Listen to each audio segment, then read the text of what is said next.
un tema que a veces no le damos la mayor importancia, sin embargo, va a ser algo que va a ser una situación muy cotidiana dentro de nuestro quehacer en la clínica dental. Recordemos que durante las últimas semanas hemos estado hablando acerca de la importancia de los contactos dentarios óptimos en la función. En un principio hablamos de la posición de los dientes anteriores, de su importancia en la función para poder tener una protección sobre las piezas posteriores y a la vez una situación que nos haga tener una estabilidad a nivel de la articulación temporomandibular. Todo esto va a generar una coordinación muscular correcta o funcional. Hablamos también, el doctor Díaz les mencionó del aspecto de las piezas posteriores, de los requerimientos funcionales que estas piezas tienen, y esa situación es la que genera su posicionamiento en la región posterior, ¿verdad? Entonces, todo eso genera una situación que es una oclusión mutuamente protegida, una situación de estabilidad que va a preservar no solo la estructura dental, sino que va a preservar también todas las estructuras adyacentes del sistema estomatognático, ¿sí?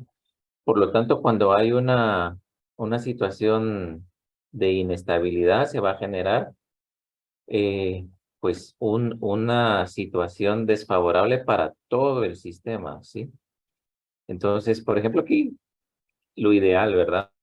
Contactos eh, adecuados, incluyendo lo que son los terceros molares, ¿verdad? Algo que es sumamente complejo.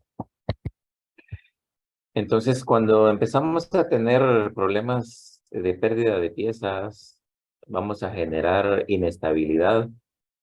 Claro, casos extremos donde solo tenemos piezas en un solo lado de la arcada va a generar aún más inestabilidad.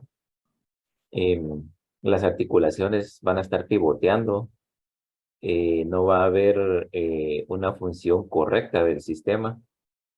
Por lo tanto, va a haber una inestabilidad en toda la situación del sistema estomatognático. Obviamente, si tengo piezas de ambos lados, aunque aquí sigue siendo inestable por la falta de piezas para la función, pues va a tener un poquito más de estabilidad. Y así, entre más piezas tengamos, contactos adecuados, va a generar más estabilidad para las estructuras. De tal modo que tenemos que tener contactos funcionales óptimos en todas las piezas dentales para poder tener una función muscular coordinada y una articulación que va a ejercer esos movimientos eh, mm, en su cobertura de movimiento adecuado, ¿verdad?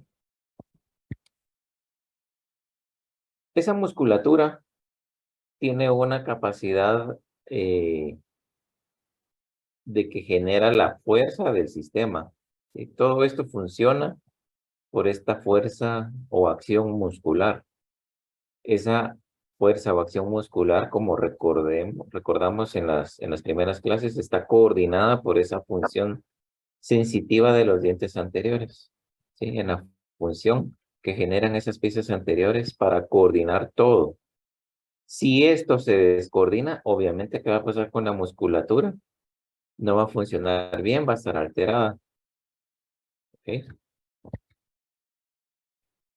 Y entramos luego de esa sinopsis de lo que hemos visto en las últimas clases, entramos al tema en sí, que es trauma oclusal.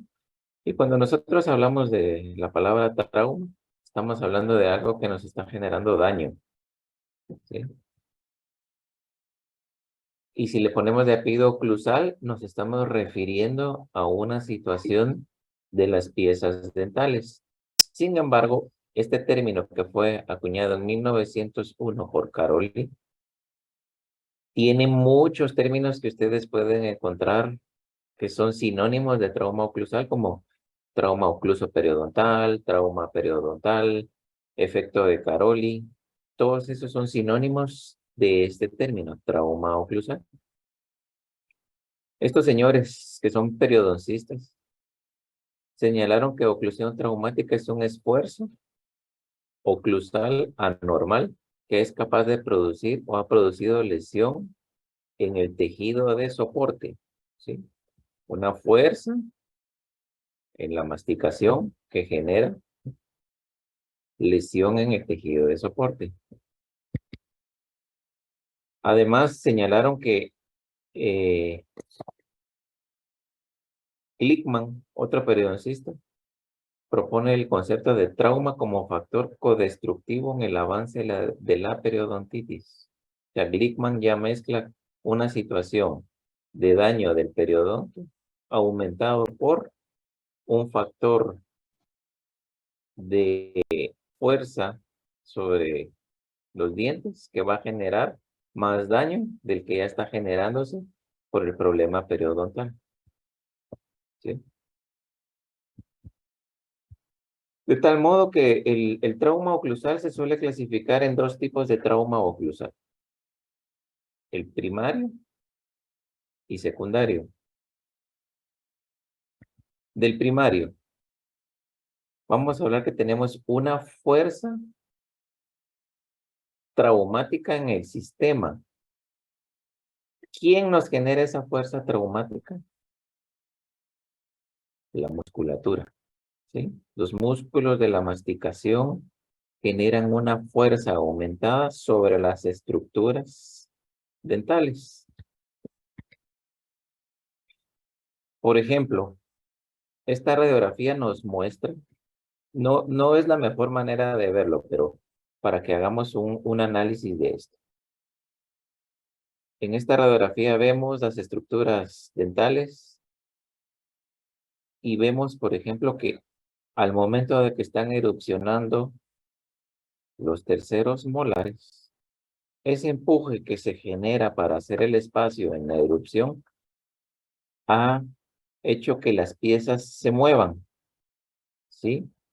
Por tanto, aquí radiográficamente vemos que estas piezas se ven más altas de lo que están las piezas anteriores, ¿sí? ¿Correcto? ¿Y qué sucede cuando nosotros tenemos puntos prematuros de contacto? Como lo va a generar esta cúspide, al momento del cierre mandibular. Recordemos lo que vimos en la primera clase. Al haber contactos posteriores antes de que asienten las articulaciones en la guía que van a hacer los dientes anteriores, si contactan primero los posteriores, ¿cómo va a estar la fuerza muscular? Aumentada, ¿sí? ¿Y quién va a recibir esa carga aumentada? Todo el sistema, pero primero, donde se está generando este punto prematuro de contacto, ¿sí? Entonces va a haber una fuerza aumentada de la musculatura, primero aquí y luego al asentar en todo el sistema, porque este punto prematuro de contacto va a alterar toda la función del sistema, ¿sí? Lo mismo vamos a hacer nosotros si podemos, si vemos que hacemos restauraciones, como por ejemplo esta amalgama o esta corona acá, que no están bien adaptadas en la oclusión. ¿Qué sucede? Pues una amalgama, el paciente va a experimentar una sensación molesta porque lo va a sentir alto, pero como la amalgama puede todavía moldearse, va a generar esta isla donde está topando el antagonista para llevar el sistema a la normalidad, pero con una corona eso es más complejo, es más difícil, ¿sí? Aquí ya vemos, por ejemplo, que esto está generando un desgaste en el tejido dentario. Se está generando un trauma aquí. Entonces, cuando tenemos, por ejemplo, en el caso de los deportistas, cuando hacen una fuerza, usualmente aprietan los dientes, las arcadas, generan fuerza a nivel muscular aumentado y para evitar el daño a las estructuras dentales se colocan estos guardas protectores. Por tanto, si yo quiero hablar de trauma oclusal primario, y regreso a esto, yo voy a hablar de trauma oclusal primario cuando hay fuerzas musculares aumentadas, ¿sí? En presencia de un tejido periodontal sano. No tengo problema periodontal, más tengo fuerzas musculares aumentadas. ¿Sí? Eso es trauma oclusal primario. Mientras que el trauma oclusal secundario puedo tener fuerzas musculares aumentadas o que no estén tan aumentadas o casi normales, pero la diferencia del primario es que aquí estoy ante un problema de enfermedad periodontal. Entonces el trauma oclusal secundario son fuerzas oclusales sobre un tejido periodontal enfermo. En el primario tengo sano el tejido periodontal. En el secundario tengo enfermedad periodontal. ¿Preguntas, dudas? ¿Sí están captando, patojos? Sí, doctor. Sí, doctor. Ok. Seguimos, pues. Recordemos que la fuerza aplicada sobre los dientes se genera gracias a un, llamémosle, a, a, a una unión de las piezas superiores con las inferiores en su anatomía, lo que genera el tripodismo, ¿sí? Se generan fuerzas en las piezas posteriores, esto lo vieron con el doctor Díaz, que van dirigidas hacia el eje largo de las piezas. En la masticación, el bolo alimenticio llega aquí y la fuerza está dirigida hacia el eje largo de la pieza. Por eso se posicionan así las piezas en la región posterior. A esa fuerza que se genera en las piezas posteriores, que va dirigida sobre el eje largo de la pieza, le vamos a llamar carga axial. ¿Sí? Entonces, cuando esa fuerza se dirige hacia el eje largo de la pieza, o sea, esa carga axial está adecuadamente, ¿qué vamos a tener? Vectores de fuerza que van a ir dirigidos hacia el eje largo de las piezas. ¿Sí? Pero si esa carga axial no está bien dirigida hacia el eje largo de la pieza, se van a crear distintos vectores de fuerza que van a hacer que no se dirija esa fuerza hacia el eje largo de la pieza, ¿sí? Aquí no haya un tripodismo, como así lo hay aquí. Entonces, ¿qué sucede? Se generan múltiples vectores de fuerza que no van a generar que se dirija hacia el eje largo de la pieza. Y esto tiene una repercusión muy importante, porque los tejidos óseos no toleran fuerzas de presión. Esto genera resorción. Los tejidos óseos toleran fuerzas de tensión. ¿Sí? ¿Y cómo se traslada esa fuerza axial que se va dirigida hacia el eje largo de la pieza en una fuerza de tensión gracias a esta estructura? Gracias al ligamento periodontal.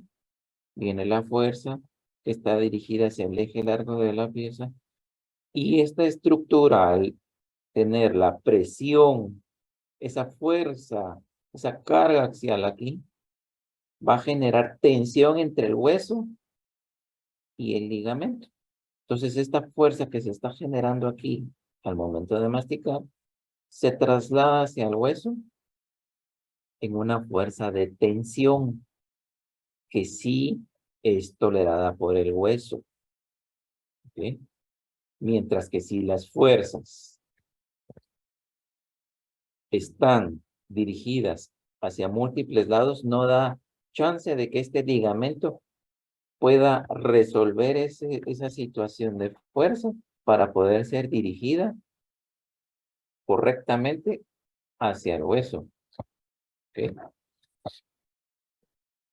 Entonces el ligamento periodontal va a ser este salvoconducto que me va a ayudar a convertir esas fuerzas de presión o compresión en fuerzas de tensión. ¿Okay? ¿Sí? Entonces, una fuerza de tensión, ¿qué va a hacer? Va a generar un lado aquí, por ejemplo, cuando estamos hablando de un tratamiento de ortodoncia que dirige las fuerzas en la horizontal. Si esa fuerza es medida, aquí de este lado, ¿qué va a haber? Como aquí no está generándose una fuerza correctamente, va a haber una fuerza de presión sobre el hueso, porque la fuerza está dirigida no hacia el eje largo de la pieza, sino que está hacia un lado. Del otro lado va a estar tensionando, formando hueso, pero si esta fuerza es demasiado fuerte, no va a permitir que sea transmitido correctamente y que va a empezar a ver reabsorción del hueso. ¿Ok?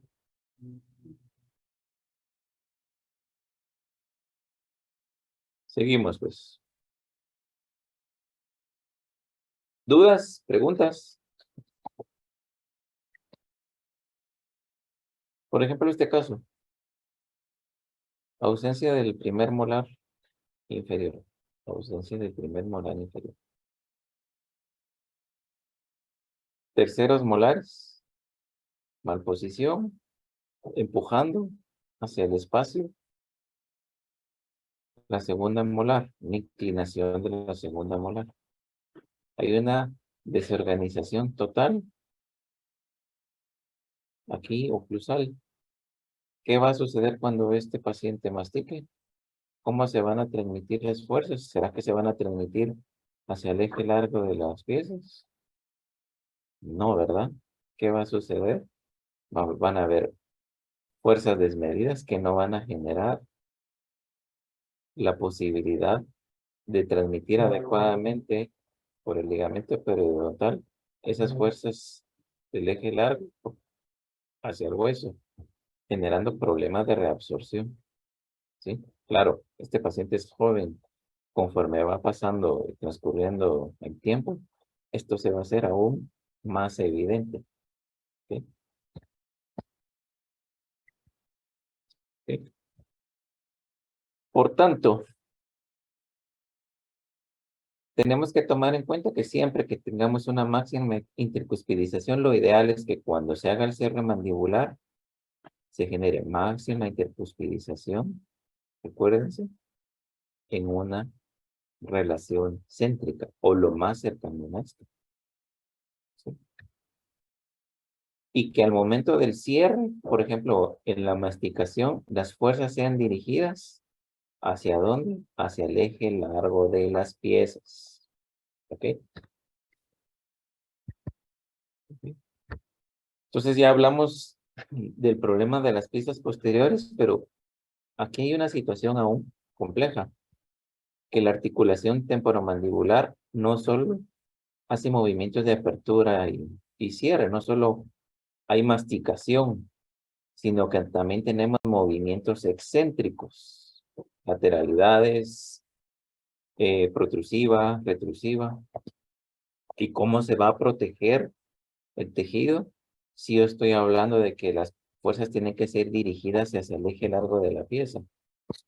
Y es lo que hablamos el otro día, que en el segmento anterior, cuando solo hay contacto de piezas anteriores, como lo sería este caso, el quiebranuez, donde aquí están los dientes anteriores, aquí están las piezas posteriores, y aquí está la articulación temporomandibular. Sabemos nosotros que las piezas anteriores, por estar lejos del punto de apoyo, aquí la fuerza es menor. Si solo hay contacto de piezas anteriores, ¿cómo va a ser la fuerza muscular que llega a estas piezas? Va a ser menor, va a estar disminuida. Entonces tienen ese factor que hace que en los movimientos excéntricos las piezas anteriores estén protegidas a esa fuerza muscular, ¿sí? Entonces, como fisiológicamente y por la física sabemos que estos dientes anteriores, si solo hay contacto de ellos, la fuerza muscular está disminuida, todas las fuerzas aplicadas en los movimientos de lateralidad deben dirigirse ¿a dónde? Hacia los dientes anteriores, porque ellos tienen esa adaptación de soportar movimientos excéntricos, ¿sí? De tal modo que la pieza por excelencia para romper esas fuerzas de lateralidad sea el canino. Si yo tengo contacto solo de canino, yo sé que en esos movimientos de lateralidad todo el sistema va a estar protegido. Y nosotros sabemos que son los caninos piezas que están diseñadas para soportar esas fuerzas de lateralidad. Por eso, todo el sistema está diseñado de tal modo para protegerse que las fuerzas verticales son soportadas por los dientes posteriores y las fuerzas horizontales son soportadas por las piezas anteriores. Si esto se desequilibra, sobre todo este aspecto de aquí, todo el sistema va a estar colapsado. Entonces, por ejemplo, en esta lateralidad, ¿estará correcto esta situación? ¿Alguien que me responda? ¿Está bien esta situación, sí o no? No, No. ¿Por qué tú? porque el contacto está, no sé, en las fibras posteriores, como Correcto. contacto prematuro. Sí. Cuando hablamos de lateralidades y vemos este tipo de contactos, vamos a decir que son interferencias. Entonces aquí tenemos una interferencia a nivel de premolares y podría decir también en esta cúspide aquí. Entonces, ¿qué va a suceder en esta situación? Que la fuerza muscular en la lateralidad, ¿cómo va a estar? Aumentada, ¿sí? No va a dar posibilidad a protección porque el músculo, el sistema dice, ahí estoy masticando, porque siempre hay contacto de pieza posterior. Necesito hacer toda la fuerza muscular. Entonces, ¿qué va a pasar? Con el transcurso del tiempo, cúspides aplanadas, se va a aplanar todo esto y después nos vamos a llevar todas estas piezas, ¿sí? Entonces, ¿qué va a haber? Un trauma, ¿sí? Un daño a la estructura para que al final suceda esto, ¿sí? Posiblemente este caso empezó con una situación relacionada a la malposición que nunca se tomó en consideración y esas interferencias oclusales, esos puntos prematuros de contacto generaron al final en esta situación, ¿sí? Desgaste generalizado de todas las piezas dentales. ¿Ok? ¿Qué pasa si no hay dientes posteriores? Solo tengo dientes anteriores. Pues el paciente o la persona tiene que comer, ¿verdad? Entonces, toda la fuerza de masticación, ¿hacia dónde se va a dirigir? Hacia las piezas anteriores, más la fuerza de la lengua, ¿qué va a hacer? Las va a bucalizar. Porque ¿cuáles son las piezas diseñadas para masticar? Estas que faltan acá. Entonces, ¿qué va a suceder con esto? Se va a bucalizar porque están haciendo una función que no les compete. ¿Qué les compete a estas piezas? Dirigir esos movimientos hacia la parte posterior para que aquí se haga la masticación, no estas piezas, ejercer la función de las fuerzas verticales. ¿Sí?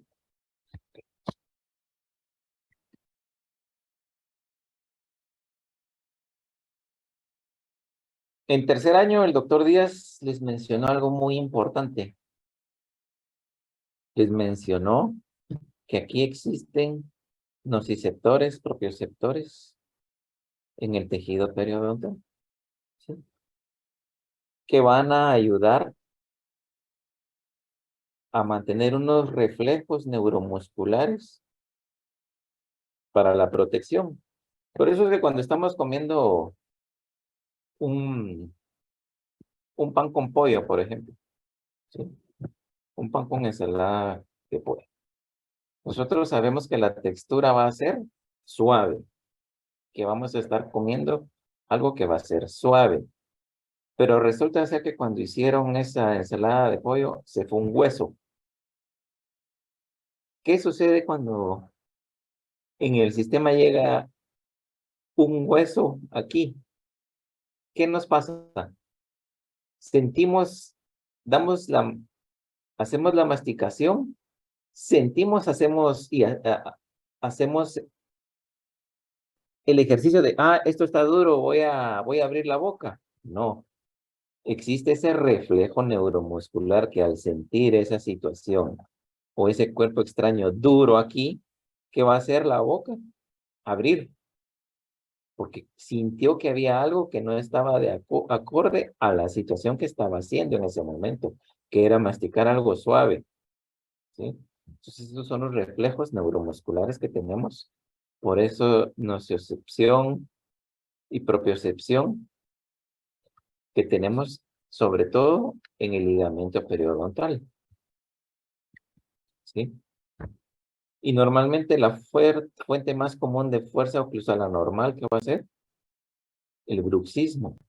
Y el problema con el bruxismo es que nosotros lo hacemos en un estado de inconsciencia. No nos damos cuenta del daño que le estamos generando al sistema. Y si yo tengo una situación de fuerza oclusal anormal, como es el bruxismo, y aparte de ello, no tengo una adecuada función de los dientes anteriores, ¿qué va a pasar con este paciente bruxista? Se va a terminar de destruir toda la estructura dental, ¿sí? Y va a pasar esto. Y muchas veces ese paciente que tiene bruxismo, que no se da cuenta, no siente dolor, ¿sí?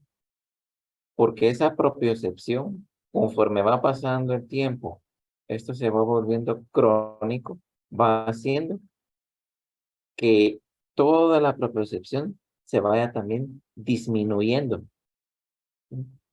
El tejido pulpar se va atrofiando, el ligamento también se va a ir atrofiando en esa presión, en esa fuerza continuada en el transcurso de los años, ¿sí? Por eso es que a veces ustedes van a ver pacientes que llegan con esta situación y les preguntan que si tienen alguna molestia y normalmente les van a decir que no.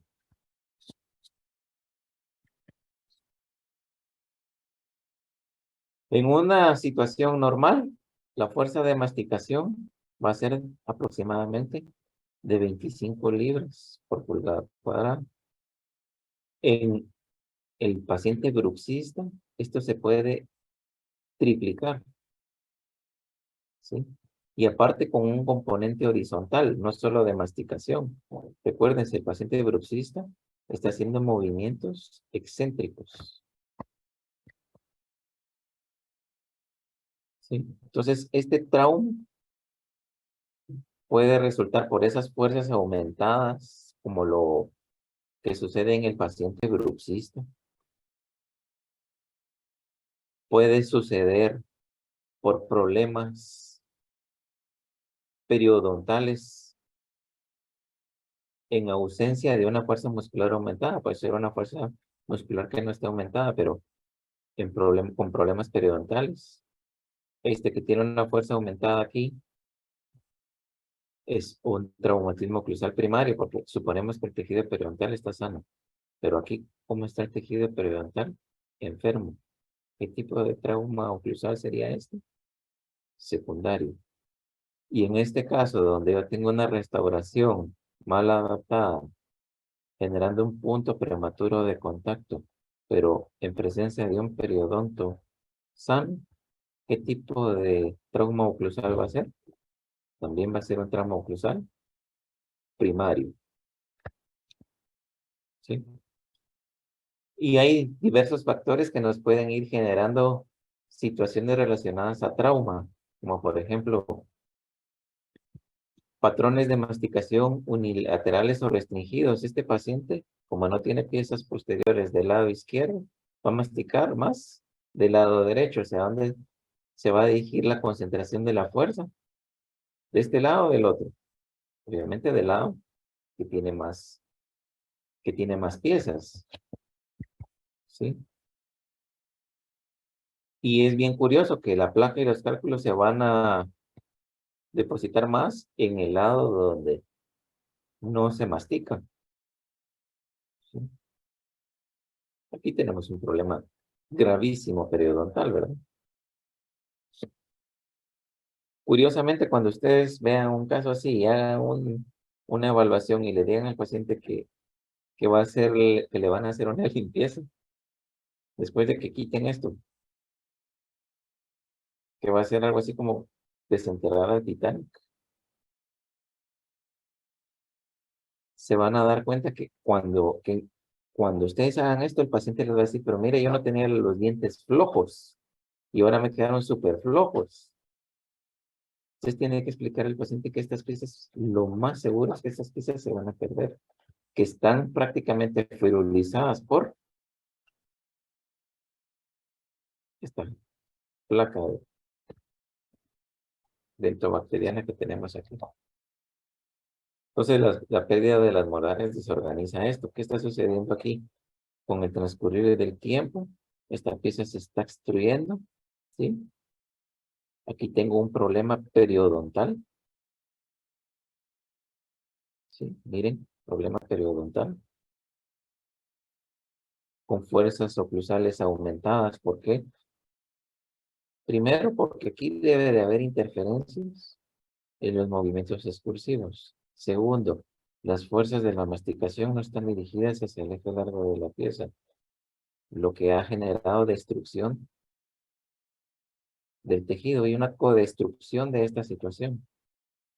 Más no tiene una buena higiene, se acelera el proceso. ¿Ok?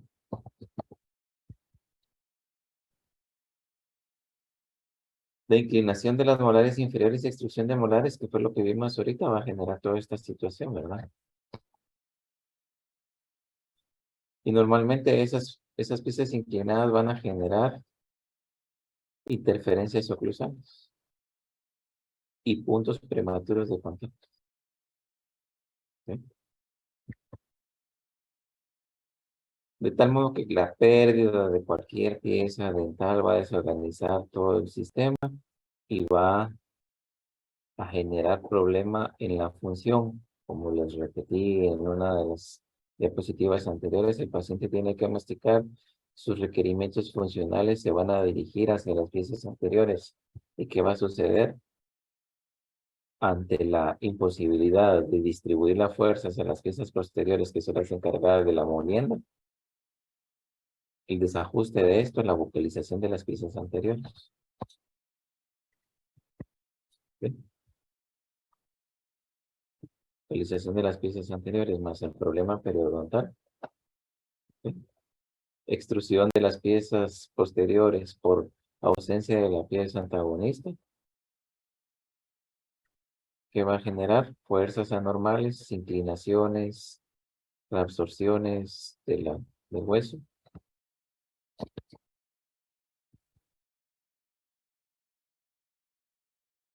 Si las fuerzas oclusales pueden estar aumentadas o no, pero es tan poco el soporte óseo que tenemos, que hay migración patológica de las piezas, ¿sí?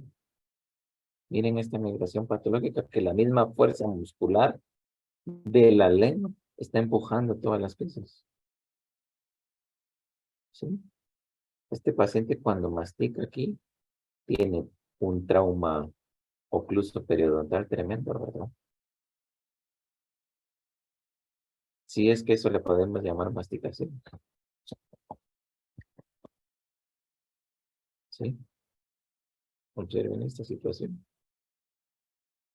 No solo tenemos el problema periodontal, sino que en la función va a terminar de aflojar las piezas.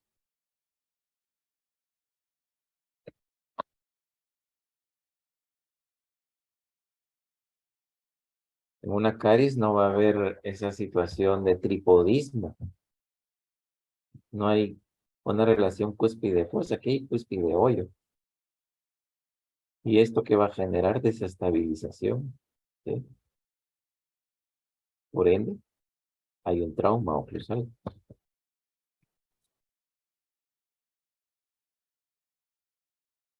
Como lo que sucede aquí. Y si a esto le añadimos que el paciente cuando mastica aquí va a doler, va a masticar del otro lado.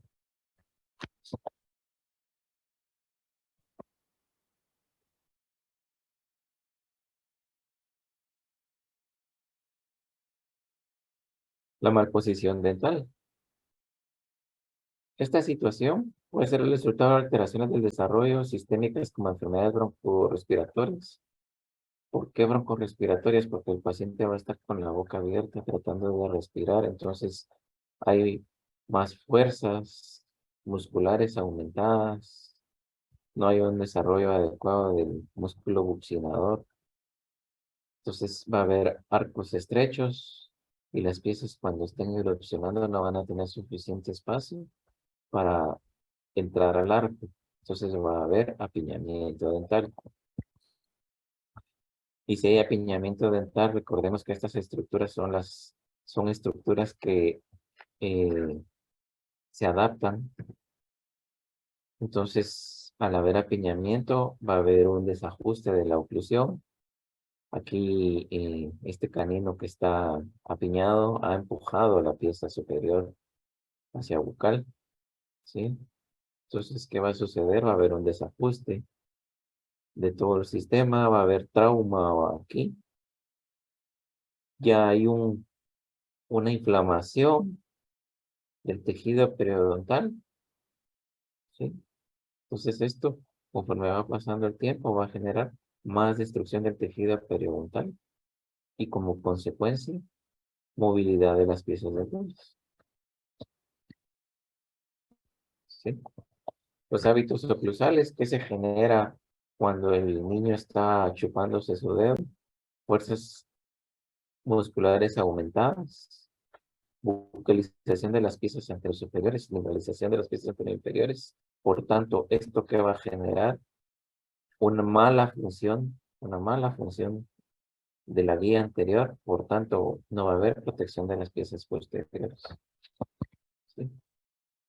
Restauraciones dentales, recordemos que en fija hemos visto que cuando vamos a construir o diseñar una prótesis parcial fija, tenemos que tener suficiente soporte, tanto de pieza dental como de tejido de soporte para poder tener una prótesis exitosa. Pero si nosotros queremos restaurar piezas, suponiendo que lo puedo hacer de tal modo que esto lo puedo dejar en el aire, como este tipo de puentes que se llaman cantilever o bandera, al paciente masticar aquí, ¿qué está haciendo aquí? Generando una fuerza acá que no está dirigida a ningún lado, sino que al espacio. Estas piezas que están soportando estas dos piezas se van a estar inclinando hasta que llegue a un punto donde aquí se va a desarrollar una reabsorción o una fractura del tejido, ¿sí? Por eso es que tiene que tener soporte de ambos extremos, un puente fijo. O en el caso de las prótesis removibles, cuando son prótesis de cromo, estas prótesis son dentro, muco, soportadas, es decir, están soportadas por dientes y por tejido,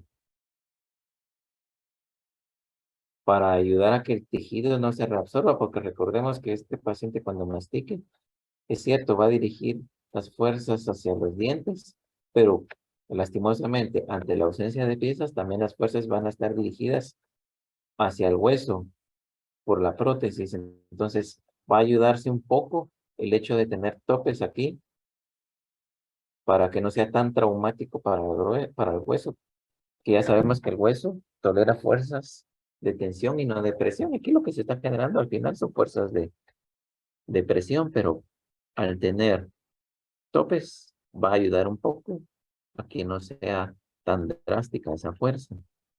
En cambio, en este tipo de parciales flexibles donde no hay topes, toda la fuerza de la masticación va dirigida exclusivamente al tejido de soporte. Entonces vamos a tener, lo más probable es reabsorción ósea más rápido que esto. Por eso es que ahora se combina esa situación de estructuras metálicas que tienen topes oclusales y ganchos estéticos o aletas para que no sea solo soportada por el tejido, ¿verdad? Sino que es una combinación de las dos. De los implantes podemos hablar que cuando están bien diseñados van a funcionar bastante bien. Obviamente, no tenemos ligamento periodontal aquí para que dirija las fuerzas y que las fuerzas de masticación sean convertidas en fuerzas de tensión. Pero si hay suficiente soporte, esto puede durar muchos años, ¿sí? Siempre va a haber una reabsorción, pero si están bien diseñados, hay suficiente soporte, esto puede servir muy bien. El problema es que si ese diseño no está bien, como es este caso, que se va a generar más daño, una reabsorción de hueso más rápida. ¿Sí? Sí, miren.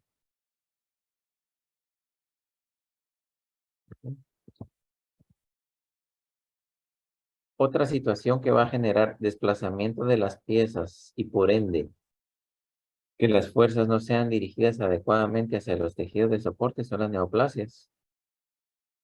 Obviamente aquí, en este caso en particular, lo menos importante sería el trauma oclusal.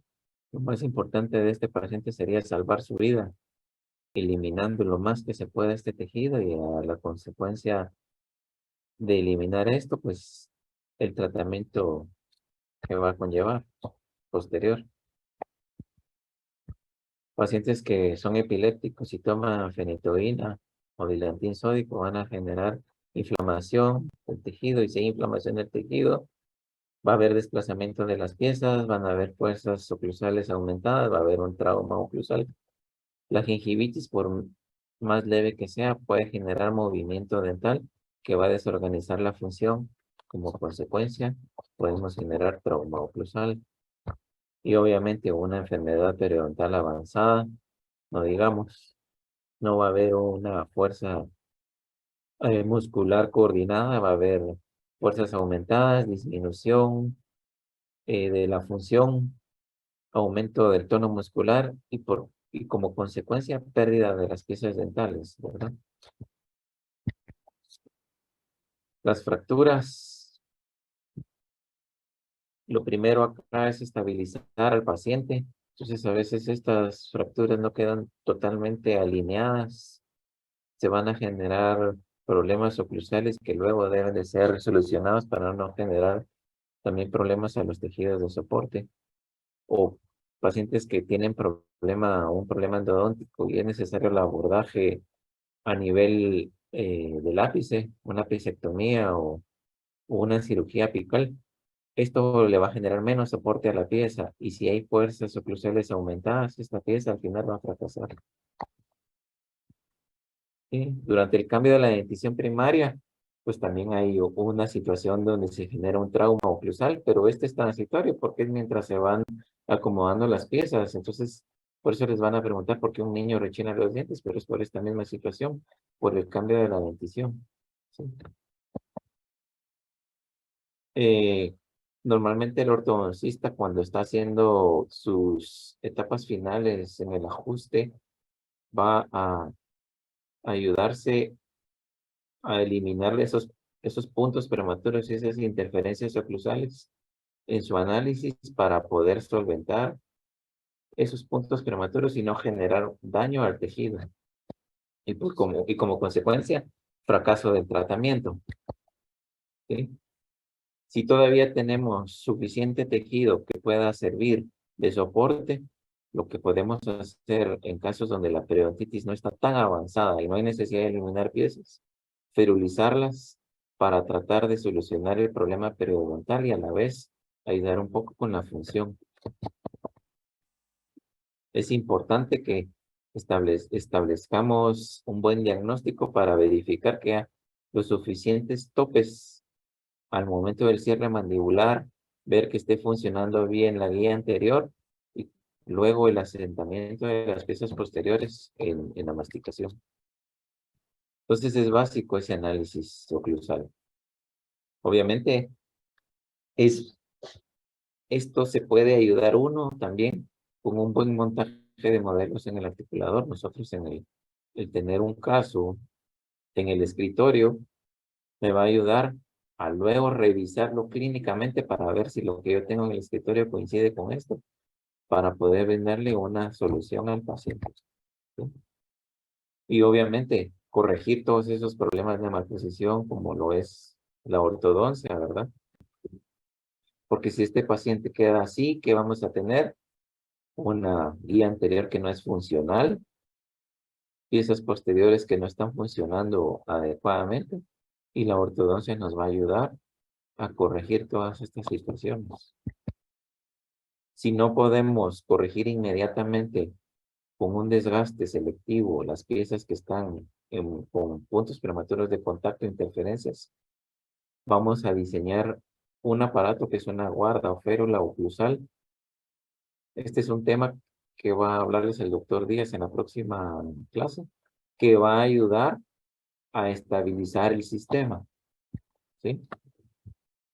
En conclusiones, la malposición dental puede generar fuerzas traumáticas que pueden afectar las piezas dentales y el tejido periodontal que rodea a esas piezas. Si a eso le agregamos el problema periodontal ocasionado por la microbiota oral, vamos a tener un aumento de la destrucción del tejido y por ende de todo el sistema. ¿Sí? ¿Preguntas, dudas? Chicos.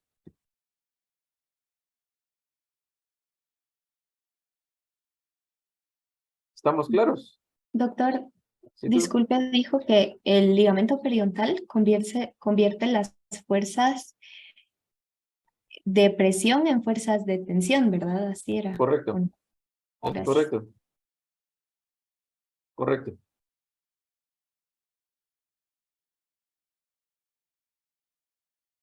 ¿Alguna otra pregunta, chicos? Pregunten, no se queden con las dudas. Miren, todos estos temas, ya saben que la oclusión tiene temas muy complejos. Para poder complementar la información que les acabo de exponer, les recuerdo que en la plataforma hay unos documentos que queremos que lean, que los analicen y aparte ustedes busquen. Ahora con la facilidad de San Google pueden ustedes buscar eh, mucha información de los temas de oclusión o de las eh, distintas disciplinas. Aquí me preguntan cuál es el medicamento de los epilépticos. Es dilantin sódico o fenitoína.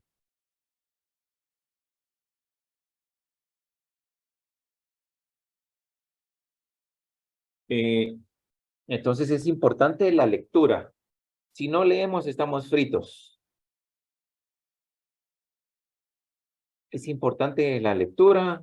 Les dejé un trabajo ahí de investigación relacionado con lo que es el trauma oclusal. Es importante que lo hagan. Una de las formas más fáciles de poder aprender es investigando. No, definitivamente tenemos que buscar eso. Hemos estado pues, ya 3 años en línea. Lo menos que podemos hacer ahora es complementar la información con la lectura. Necesito que hagan su trabajo. Muchos no han entregado su trabajo. Tiene límite el número de hojas de trabajo. Miren, de contenido yo quiero 2 o 3 hojas máximo.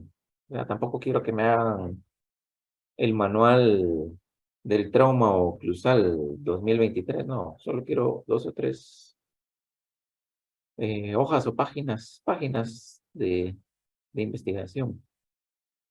Ahí está el formato que quiero que lleve el trabajo y pues, listo chicos, ¿alguna otra duda? En esta semana les voy a subir también el documento de férulas oclusales que van a recibir con la clase del doctor Díaz. ¿Ok? ¿Dudas, preguntas? ¿Estamos listos, chicos? Sus notas en la tarde van a tener sus notas muy posiblemente, ¿ok? ¿Estamos? Sí, doctor, gracias. Bueno, chicos, bien portados, pues. Gracias. Cuídense mucho. Gracias, doctor. Buenas Buenas tardes. tardes.